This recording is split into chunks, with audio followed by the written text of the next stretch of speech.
First, open your Excel spreadsheet. You'll need your starting numbers in one column for this tutorial. Let's say we have a list of sales figures in column A, starting in cell A2. Now, let's create a column to define our percentage increase in the cell next to your first number.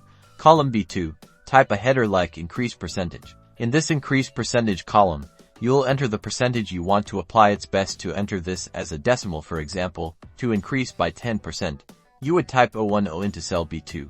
Next, let's prepare a column for our increased values in cell C1. Type a header such as new value. Now for the magic, in cell C2, we'll input our formula. Click on cell C2, then type an equals sign next. Click on your first original value, which is in cell A2, then type an asterisk for multiplication. After that, type in opening parenthesis, type the number 1, followed by a plus sign.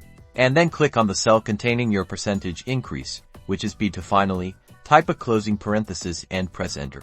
Your first increased value will now appear in cell C2. This formula takes your original number and adds the specified percentage to it. To apply this to all your other numbers, simply click on cell C2. You'll see a small square at the bottom right corner of the cell. Click and drag this square down to the last row of your data. Excel will automatically adjust the formula for each row, calculating the increased value based on its corresponding original number and percentage. And there you have it.